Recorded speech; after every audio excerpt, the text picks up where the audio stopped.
माननीय डॉक्टर हाजरिका देवक अनुरोध जनाइछु तालुका मञ्चले आफ्नो ग्रहण गर्ने अनुरोध जनाइछु डिब्रुगढ़ विश्वविद्यालय उपाचार्य माननीय डॉक्टर कुलायन्दु पाठक देवक डिब्रुगढ़ विश्वविद्यालय पंजीयक माननीय डॉक्टर पांडुरंग कुमार डेका देवक डिब्रुगढ़ विश्वविद्यालय पंजीयक डॉक्टर पांडुरंग कुमार डेका देवे एटी फुलर रूपा और फुलाम गामोसारे सम्पन्न जनाइछु धन्यवाद हाजरिका देवक आसन ग्रहण কৰিবলৈ অনুৰোধ জনাইছো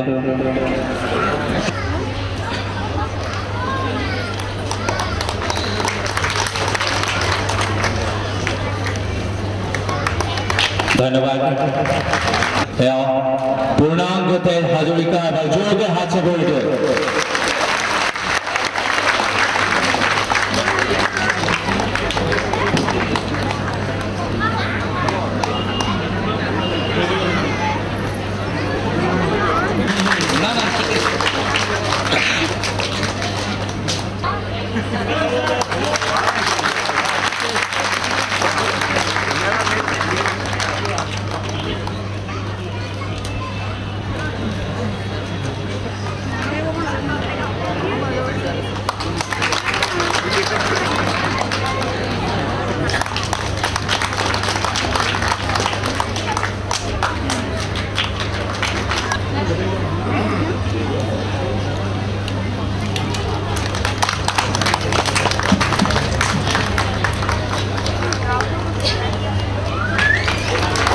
धन्यवाद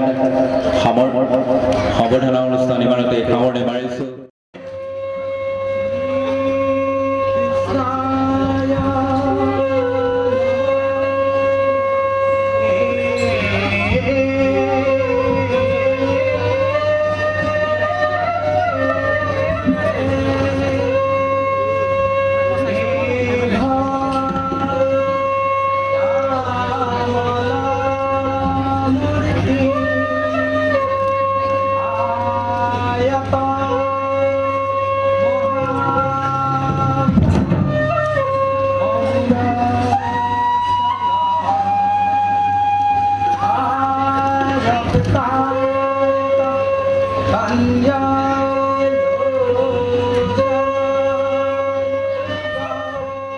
यार लगे लगे आदरणीय भाषण আগবঢ়াবৰ বাবে মই অনুৰোধ জনাইছো পদক সম্পত্তি প্ৰকাশক আৰু বিক্ৰেতা সংস্থাৰ সভাপতি মাননীয় শ্ৰীযুত সূৰ্য হাজৰিকা দেৱক আন্তৰ্জাতিক খ্যাতি সম্পন্ন শিল্পী ডক্টৰ ভূপেন হাজৰিকাৰ যোগেদি আমি এটি উৎসৱমুখৰ পৰিস্থিতি উপভোগ কৰিবলৈ পাইছো আজি যি মহান উদ্দেশ্য লৈ আমি ইয়াত সমবেত হৈছোহি সেই উদ্দেশ্যৰ কাৰ্যক্ৰমণিকা আৰম্ভ কৰাৰ আগতে আমি সদৌ অসম পুথি প্ৰকাশক আৰু বিক্ৰেতা সংস্থাৰ পৰা সন্মান আৰু মৰমৰ চিনস্বৰূপে আমি এটি গ্ৰন্থৰ টোপোলা ডক্টৰ ভূপেন হাজৰিকা দেৱলৈ আগবঢ়াবলৈ মনস্থ কৰিছো এয়া আমাৰ স্নেহৰ আৰু সন্মানৰ চিনস্বৰূপে গ্ৰন্থৰ টোপোলা আৰু এজন বিশিষ্ট কবি ত্ৰৈলোক্য বৰা তেখেতে ডক্টৰ ভূপেন হাজৰিকা দেৱৰ নামত গুৱাহাটীৰ মাজমজিয়াত এটি পূৰ্ণাংগ প্ৰেক্ষাগৃহ নিৰ্মাণ কৰিবৰ কাৰণে আগবাঢ়িছে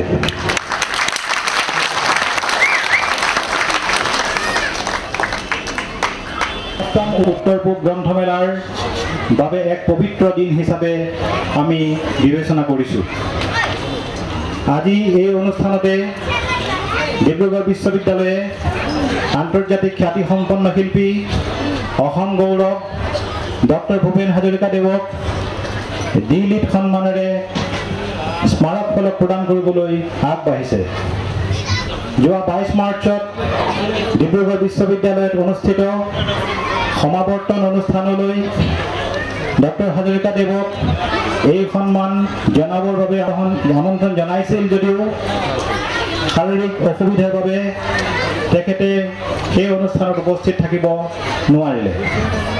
সেয়ে উক্ত দিনা ঘোষণা কৰা এই দুখন স্মাৰক ফলক বিশ্ববিদ্যালয় কৰ্তৃপক্ষই হাজৰিকাদেৱক তেখেতৰ বাসগৃহতে প্ৰদান কৰিবলৈ আহিছে বুলি বিশ্ববিদ্যালয়ৰ পঞ্জীয়ক ডক্টৰ কন্দৰ্প কুমাৰ ডেকাদেৱৰ পৰা আমি জানিব পাৰিলোঁ। আমি ডিব্ৰুগড় বিশ্ববিদ্যালয় কৰ্তৃপক্ষক আমাৰ দ্বাৰা আয়োজিত উত্তৰ পূব গ্ৰন্থমেলাৰ প্ৰাংগণতে ৰাজহুৱাভাৱে এই সন্মানৰ স্মাৰক ফলক প্ৰদানৰ ব্যৱস্থা কৰিবৰ বাবে অনুৰোধ জনালোঁ।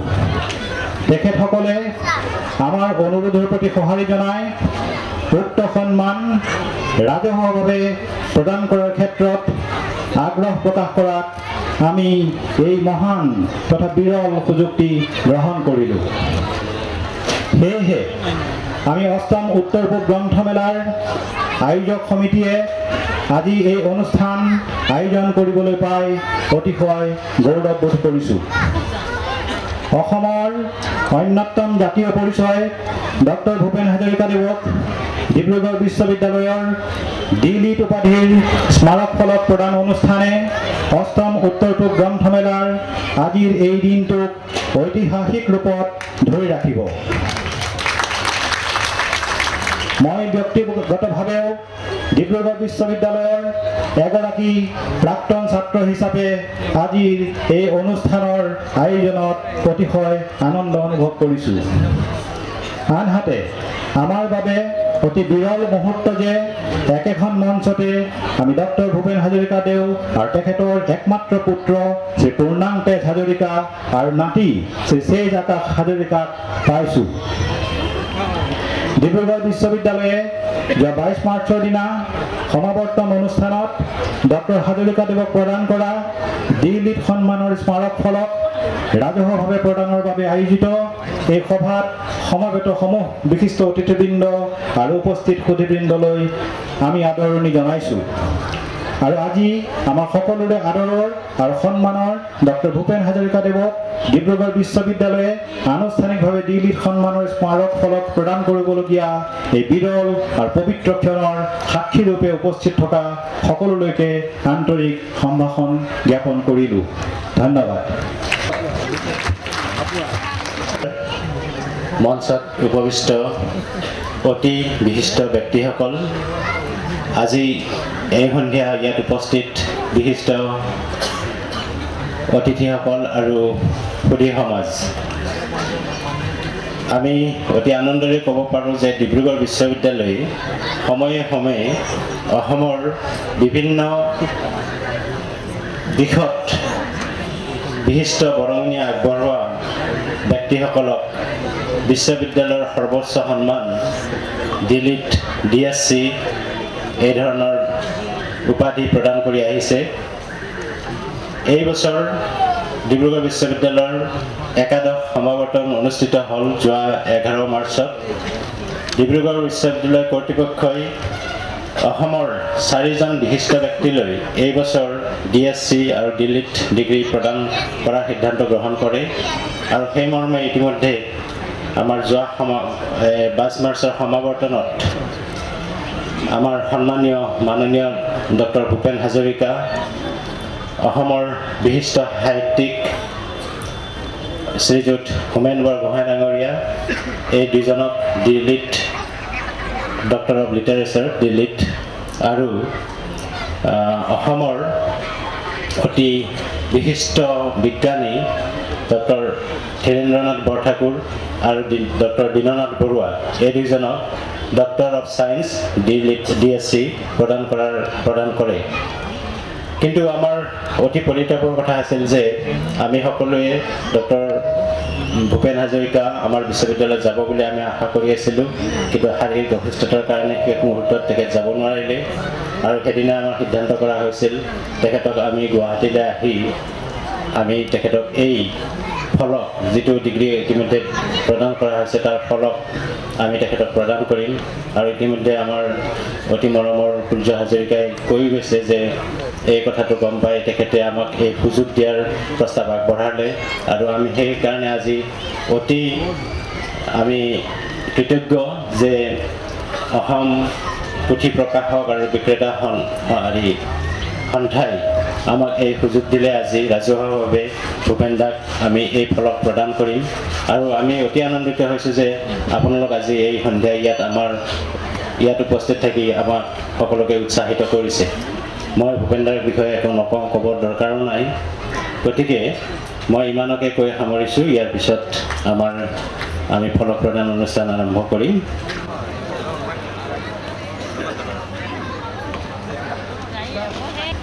যোৱা 70 বছৰতকৈ বেছি সময় ধৰি ডক্টৰ হাজৰিকাৰ লগত অসমবাসী অসমীয়াসকলৰ নহয় অসমবাসী আৰু ভাৰতবাসীৰ অতি অন্তৰংগ আলাপ চলি আছে প্ৰেমালাপ চলি আছে ভূপেন হাজৰিকাই তেওঁৰ গানৰ মাজেদি অসম তথা উত্তৰ পূৰ্বাঞ্চল তথা সমগ্ৰ ভাৰতবৰ্ষৰ আশা আকাংক্ষা অনুভূতি ব্যক্ত কৰি আহিছে আৰু যোৱা 70 বছৰ ধৰি অসম তথা ভাৰতৰ মানুহেও ডক্টৰ হাজৰিকাক ন ৰূপত আৱিষ্কাৰ কৰি আহিছে তেওঁ কোৱা হয় বিশ্ববিশ্ৰুত সংগীত শিল্পী জীৱন্ত কিংবদন্তী অসম গৌৰৱ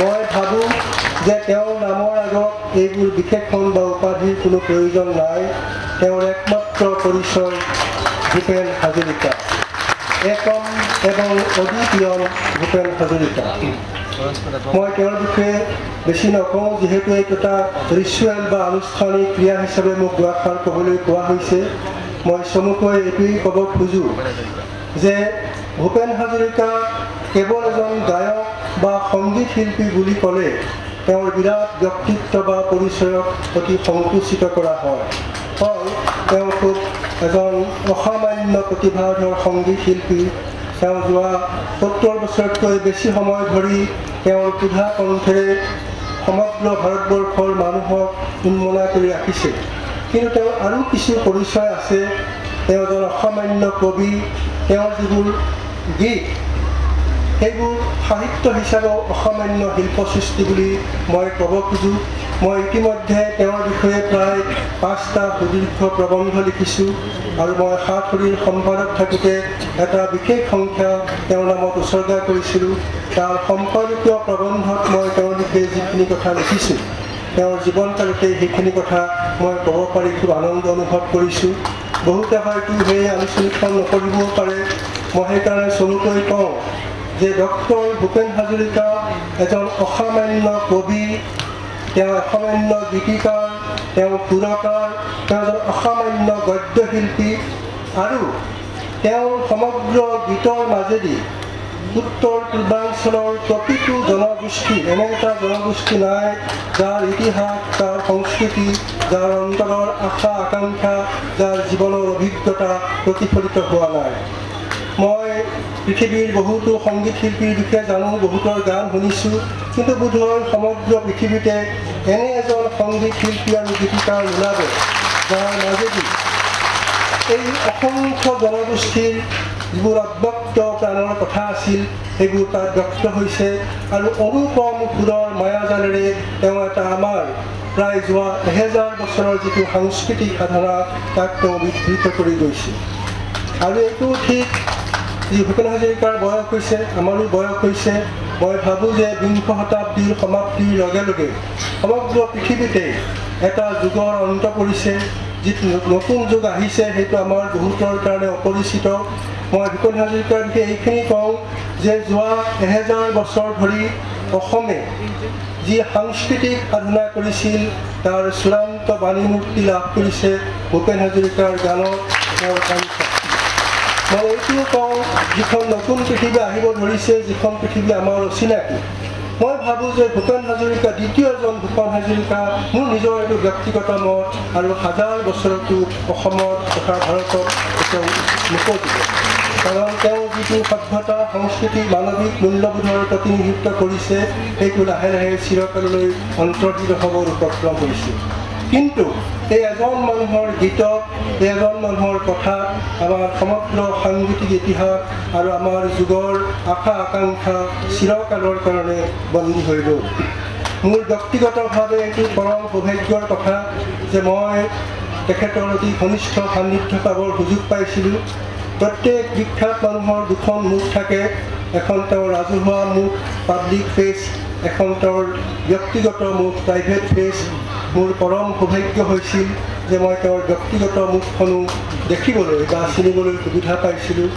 জীৱনৰ কেইটামান অবিস্মৰণীয় দিন আৰু ৰাতি মই তেওঁৰ লগত কটাইছিলোঁ। এইটো সৌভাগ্য হৈছিল যে তেওঁৰ এটা গান, যিজন মানুহে লক্ষ লক্ষ মানুহৰ আগত গান গায়, তেওঁ এটা গান কেৱল মোৰ কাৰণে গাইছিল, এটা কথাত সোমায়। এইটো মই আজি ব্যক্তিগতভাৱে জব কৰিব খোজোঁ। এই বিশ্ববিশ্ৰুত সংগীত শিল্পীজনে এদিন কেৱল মোৰ কাৰণে হাঁহৰ মাংসও ৰান্ধিছিল। এইখিনি কথা মই ক'বলৈ পাই এই গৌৰৱ প্ৰকাশ কৰাৰ লোকটো সামৰিব নোৱাৰিলোঁ। যি হওক, ডিব্ৰুগড় বিশ্ববিদ্যালয়ে ডক্টৰ হাজৰিকাক ডিলিট উপাধি দি ডক্টৰ হাজৰিকাক সন্মানিত কৰা নাই, ডিব্ৰুগড় বিশ্ববিদ্যালয় নিজে সন্মানিত হ'ল আৰু এইটো তেওঁলোকৰ এটা অক্ষয় সৃষ্টি বুলি বিবেচিত হৈ থাকিব। শেষত মই ডক্টৰ হাজৰিকাৰ সুদীৰ্ঘ জীৱন আৰু সুস্বাস্থ্য কামনা কৰিলোঁ। তেওঁ আমাৰ মাজত আৰু বহু বছৰ জীয়াই থাকি তেওঁৰ সংগীতেৰে আমাক অনুপ্ৰাণিত কৰক, আমাক জীয়াই থকা আনন্দ দি থাকক।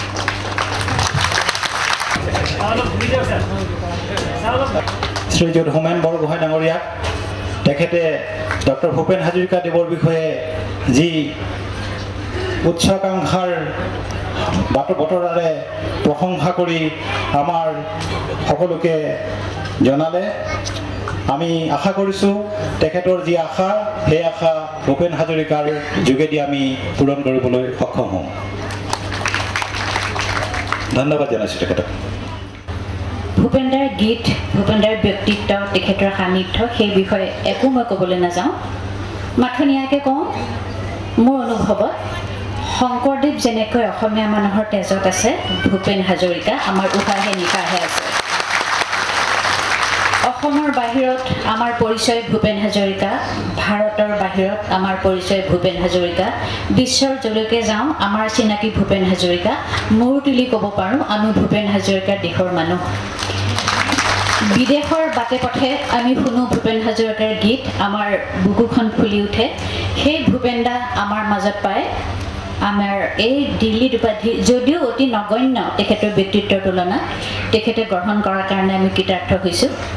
শেষত কওঁ, ভূপেন দা আপুনি আপোনাৰ গীতত কোৱাৰ দৰে অসমীয়া জাতিৰ আয়ুস ৰেখা আপুনি, জনজীৱনৰ সাহ আপুনি, ভগৱানে আপোনাক সুস্বাস্থ্য দিয়ক। আপোনাৰ গীতৰ মাজত আমিও জীয়াই আছোঁ আৰু জীয়াই থাকিম। ভূপেন দা, আপোনাক আজি আমি সন্মান জনাবলৈ পাই আমি নিজেই সন্মানিত বোধ কৰিছোঁ। কাৰণ ডিব্ৰুগড় বিশ্ববিদ্যালয় এটা অনুষ্ঠান আৰু আপুনি নিজেই এটা জীৱন্ত অনুষ্ঠান। গতিকে এটা অনুষ্ঠানে আৰু এটা অনুষ্ঠানক সন্মান জনোৱাটো এইটো এটা সুখৰ কথা, গৌৰৱৰ কথা, আৰু আমি এই গৌৰৱৰ ভাগি হৈছোঁ। মোৰ পূৰ্বৱৰ্তী দুগৰাকী কথাশিল্পীয়ে কৈ গ'ল, তেওঁলোকৰ কথাখিনিত যোগ দিবলগীয়া মোৰ বিশেষ নাই। কিন্তু এটা কথা বহুতেই হয়তো নাজানিব পাৰে আজিৰ প্ৰজন্মই, আমি যিবিলাকে তেওঁক ওচৰৰ পৰা পাইছোঁ। মই তেখেতৰ দৰে কথা পাতিব পৰা মানুহ, দুজন মানুহে যেতিয়া কথা পাতে, এই কথা পতাত তেওঁ যিটো ব্যক্তিত্ব, যিটো মধুৰ এটা বস্তু দিয়ে, মই ক'ব পাৰোঁ যে মই অসমত আৰু দ্বিতীয়গৰাকী ব্যক্তি পোৱা নাই। মই অৱশ্যে মোৰ ডমেইনটো বেলেগ কাৰণে বেছি লগ পোৱা নাই তেখেতক, কিন্তু তথাপি মাজে মাজে তেনেকুৱা সুবিধা দুই এবাৰ হৈছে। আৰু ইমান সুন্দৰকৈ যিকোনো কথাকে আৰু ইমান সৰহভাৱে ক'ব পাৰে, সেই কথাবিলাক ৰেকৰ্ড কৰি থ'ব পৰা হ'লেও আৰু এটা ডাঙৰ সাহিত্য আমাৰ হ'লহেঁতেন। মই নাভাবোঁ কোনোবাই সেইটো কাম কৰিছে, কিন্তু যিহেতু মোৰ মনত আছে, মই বিশেষকৈ নতুন প্ৰজন্মক জানিবৰ কাৰণে এই কথাটো কৈছোঁ। আমাৰ ডিব্ৰুগড় বিশ্ববিদ্যালয় গুৱাহাটীৰ পৰা বহুত দূৰত, তথাপি আজি এই গ্ৰন্থমেলাৰ আটাইয়ে আৰু বিশেষকৈ আমাৰ প্ৰাক্তন এলুমনি আমাৰ সূৰ্য হাজৰিকাই এই গোটেইখিনি কথা ইমান সুন্দৰভাৱে কৰি আমাক আটাইকে লগাত এটা সুবিধা দিয়াৰ কাৰণে মই আটাইৰে হৈ এই গ্ৰন্থমেলাত আটাইকে ধন্যবাদ জনাইছোঁ। আৰু আমাৰ আটাইৰে হৈ ভূপেন দাৰ দীৰ্ঘায়ু কামনা কৰিছোঁ। আমি আশা কৰিম যে তেওঁৰ পৰা আমি আৰু বহুত পাবলৈ এতিয়াও বাকী আছে। ধন্যবাদ। এই প্ৰসংগতে মই এটি সংবাদ আপোনালোকৰ আগত দিব বিচাৰিছোঁ যে আমি তেনে এটি প্ৰচেষ্টা আজি বহুদিনৰ পৰা কৰি আহিছোঁ আৰু কিছুদিনৰ পিছতে হয়তো সেই সংকলন দুখন প্ৰকাশ হৈ ওলাব।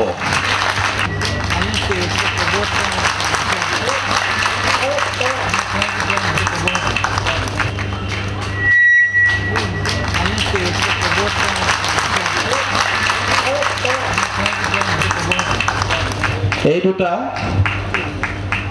খণ্ড প্ৰায় 2000 পৃষ্ঠা ইতিমধ্যে কাম প্ৰায় শেষ হ'বৰ হৈছেহি আৰু কিছুদিনৰ পিছতে হয়তো অসমৰ পাঠক সমাজৰ আগলৈ এই গ্ৰন্থ দুখন প্ৰকাশ কৰি উলিয়াব পৰা হ'ব। আজিৰ এই শুভক্ষণত, আজিৰ এই মধুৰ ক্ষণত, আজিৰ এই বিৰল ক্ষণত এই দুখন গ্ৰন্থ তেখেতৰ হাতেৰে আপোনালোকৰ আগত প্ৰদৰ্শন কৰিবলৈ পায়ো আমি ধন্য মানিছোঁ। এতিয়া আমি আহোঁ আজিৰ কাৰ্যসূচীৰ প্ৰধান কাৰ্যক্ৰমণিকালৈ।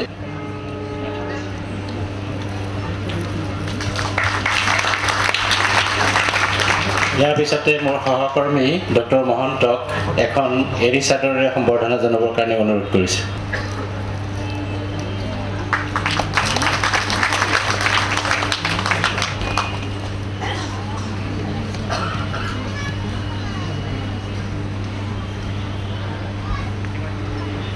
ইতিমধ্যে আমাৰ সমাৱৰ্তনত ভূপেন দাক সন্মানীয় ডিলিট ডিগ্ৰী প্ৰদান কৰা হৈ গৈছে। এইটো আনুষ্ঠানিকভাৱে প্ৰদান কৰা হৈ গৈছে। মই মাত্ৰ কেৱল ফটকখন ইয়াত পঢ়ি দিছোঁ। Dibrugarh university confers the degree of DLitt honoris causa on doctor Bhupen Hazarika in recognition of his outstanding contribution to the field of literature under the seal of Dibrugarh University on the day of the 11th convocation held on 22/03/2007. Register Dibrugarh University and Vice Chancellor Dibrugarh University.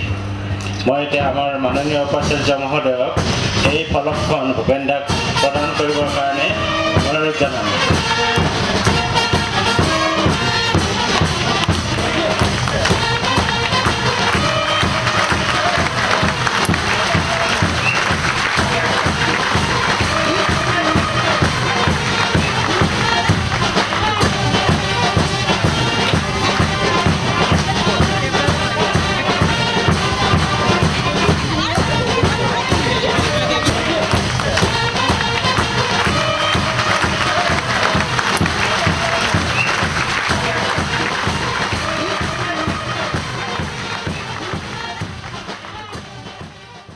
মৰমৰ মহান জনতা, অসমৰ মহান জনতা,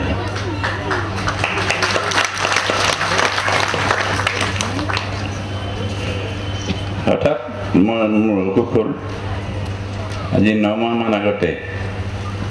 এতিয়া চব কোনো physical difficulties নাই। এতিয়া মোৰ অকল দুৰ্বলতা আছে আঁঠুৰ ফালে। এইখিনি থেৰাপি কৰি ঠিক কৰা যাব। আৰু মোক উপদেশ দিছে ডক্টৰ হোমেন বৰগোহাঁই কেনেকৈ সোনকালে আকৌ ডক্টৰ হ'ব পাৰি। মানুহে মানুহৰ বাবে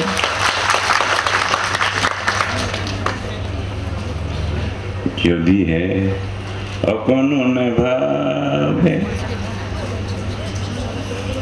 অকণি সহানুভূতিৰে ভাবিব কোনে নকোৱা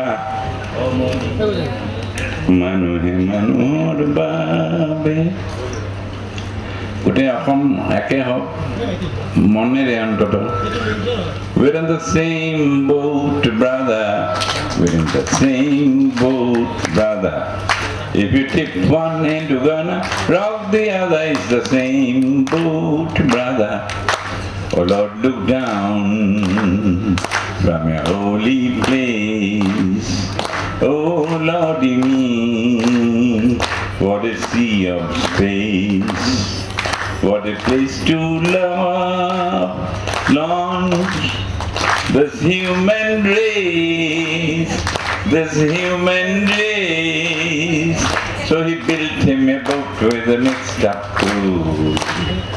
so he built him a boat with a mixed up crew with eyes of black and brown and blue and that's the reason you and I have just one world and just one sky we're in the same boat brother we're in the same boat brother we're in the same boat brother we're in the same boat brother we're in the same boat brother we're in the same boat brother if you tip one and you're gonna rock the other it's the same boat brother oh Lord look down oh Lord look down from your holy place oh Lordy me what a sea of space what a place to launch this human race so he built him a boat with a mixed up crew with eyes of black and brown and blue that's the reason you and I have just one world and one space we're in the same boat brother আঠখন state গোটেইবিলাক ষ্টেটৰ আঠখন গোটেইবিলাক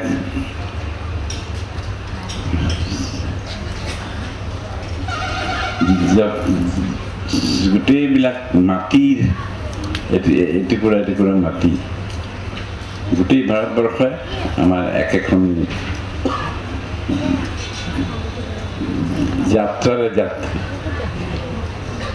we're in the same boat brother মানুহে মানুহৰ বাবে যদিহে অকণো নেভাবে অকণি সহানুভূতিৰে ভাবিব কোনে নকোৱা সমনীয়া মানুহে মানুহৰ বাবে মানুহে মানুহক কিনিব খুজি মানুহে মানুহক বেচিব খুজি পুৰণি ইতিহাস দোহাৰিলে ভুল জানো নহ'ব কোৱা সমনীয়া মানুহে মানুহৰ বাবে নাগালেণ্ড মানুহে মানুহৰ বাবে যদিহে অলপ ভিনা ভাবে অকমান মদত মৰম লাগা ভাবিব কোনে নকবি ওচাতি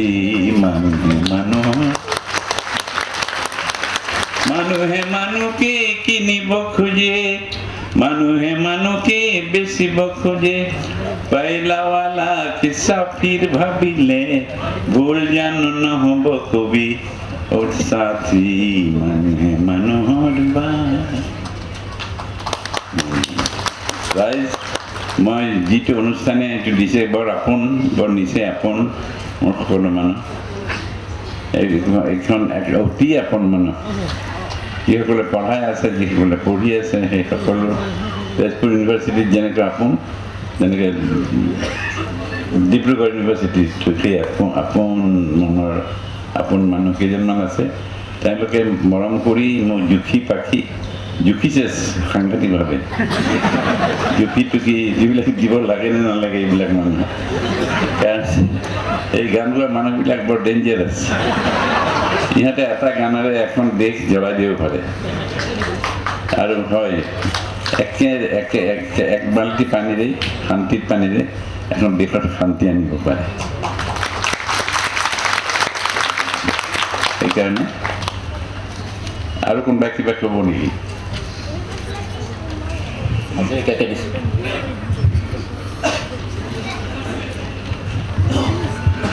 আমি অতি আনন্দিত হ'লোঁ। আমি যিটো ভবা নাছিলোঁ সেয়া ভূপেন দাই সম্ভৱ কৰি তুলিলে। আমাক তাহানিৰ ভূপেন হাজৰিকাৰ সংগীতানুষ্ঠানলৈ লৈ গ'লগৈ।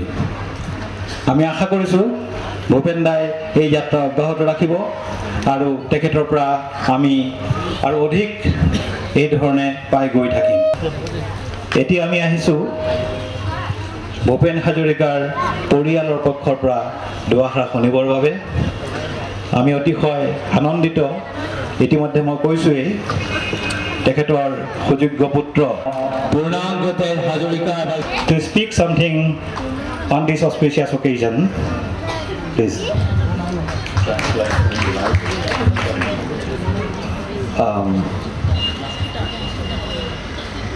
First of all, this is quite an overwhelming experience for me and my son to experience firsthand the rapport my father has with Assamese people. And I would just like to say that his life and everything I'm witnessing here has really always been inspiring for me. And I, in my little way, would like to be able to do something here in the Northeast sometime, and this is one of the reasons why I'm here, to expose my son to what this is all about. And one of the chief things besides my father's poetry and song and melody has been the fact that, you know, he always appeared to be unbiased about the different tribes and nations and ethnicities and languages that make up the Northeast. And I hope to be able to do something in that direction that would be useful and open things up for everybody. And I truly do draw my inspiration from his love for the people of the Northeast. And on behalf of my son and my wife who's not here, and the rest of the family, I would just like to say thank you very much for accepting us to be here today. Thank you. ধন্যবাদ জনাইছোঁ। এই বোধহয় ভূপেন দাৰ পুত্ৰৰ এনে বৃহৎ জনসমাৱেশত ভাষণ দিয়া প্ৰথম মিটিং সভা। I think this is the first meeting you appear in Assam in front of so many people. Okay. Please give big hand for him. Mr. Says, do you like to say something? Okay. Please.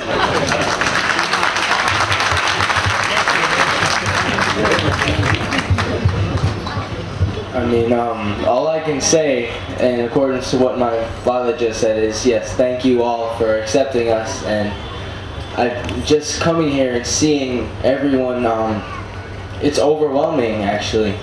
Just seeing how much this is. Just the same way that you all feel or seem to feel because you're all here, we all feel about all of you, so thank you for coming and accepting us. Thank you. সকলোৱে এষাৰ ক'ব বিচাৰিছোঁ। Doctor Bhupen Hazarika দীৰ্ঘজীৱী হওক। Doctor Bhupen Hazarika দীৰ্ঘজীৱী হওক। Doctor Bhupen Hazarika দীৰ্ঘজীৱী হওক। ধন্যবাদ। আজি সভা ইমানতে ভংগ বুলি ঘোষণা কৰা হ'ব।